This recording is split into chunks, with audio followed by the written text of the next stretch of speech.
you can live the life you desire.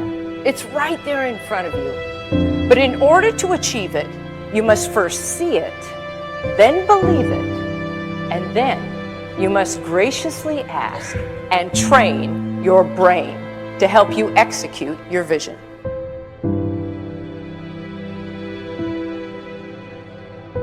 So when you start to focus and you delete distraction from your life and you start to get seriously invested in doing one thing staggeringly well, and you practice that one thing over and over, a term to think about is mundanity.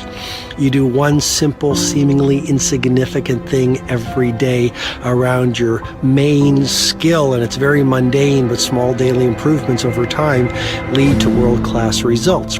Well, here's what happens in your brain. You start to isolate a single neurocircuit around that skill, and that starts to trigger a certain type of brain cell called an oligodendrocyte, which then releases myelin.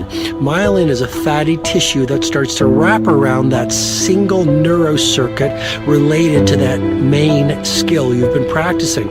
And when myelin starts to wrap around the brain circuit, what happens is you have accelerated learning times, you can see more quickly, heightened perception, and you'll learn more quickly. And that is really the quote-unquote secret of the great producers. It's not a result of some natural gift, but their daily practice, their relentlessness and their grit, their work ethic, and their singular focus and sacrifice.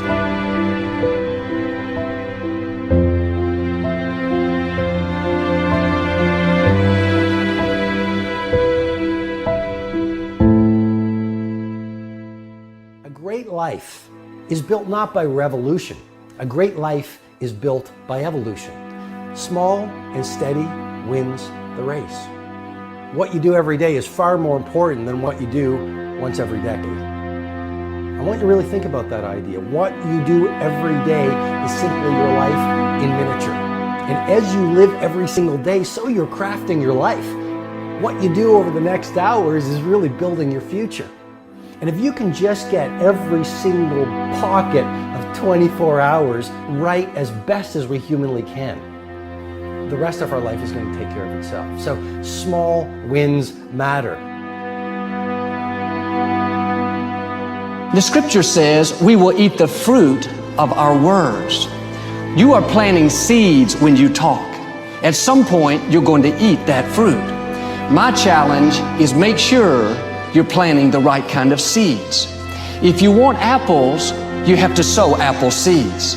If you want oranges, you can't plant cactus seeds, poison ivy seeds, mushroom seeds. You're going to reap fruit from the exact seeds that you've been sowing. In other words, you can't talk negative and expect to live a positive life. You can't talk defeat and expect to have victory. You can't talk lack, not enough, can't afford it, never get ahead, and expect to have abundance. If you have a poor mouth, you're going to have a poor life. If you don't like what you're seeing, start sowing some different seeds.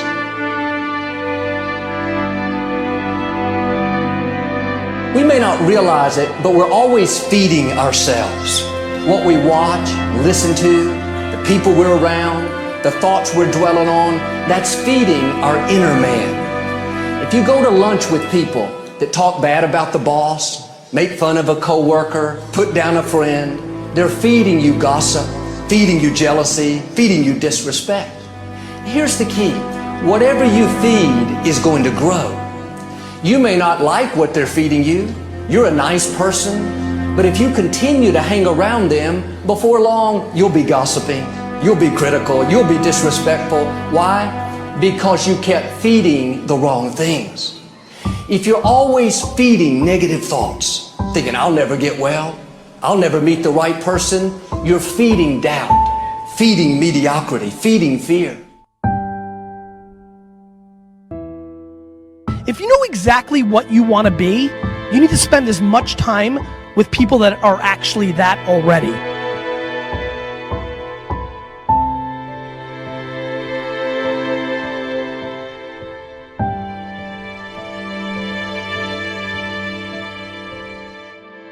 You cannot let let a fear of failure or a fear of comparison or a fear of judgment stop you from doing what's going to make you great. You cannot succeed without this risk of failure. You cannot have a voice without the risk of criticism. And you cannot love without the risk of loss. You must go out and you must take these risks.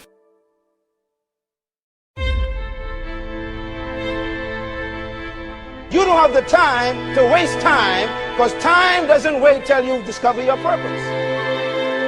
If you don't know why you was born, time is still moving. And if you discover your purpose at 90 years old, it's too late.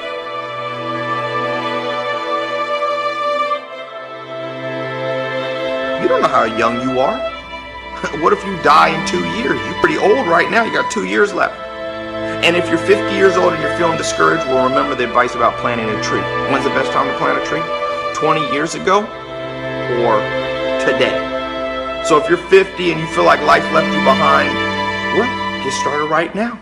Better late than never. Better late than never. Don't think about time and age so much. It gets people distracted. When the whole world's distracted, you be focused.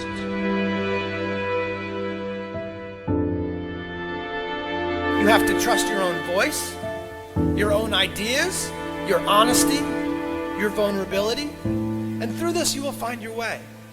You do not have to be fearless.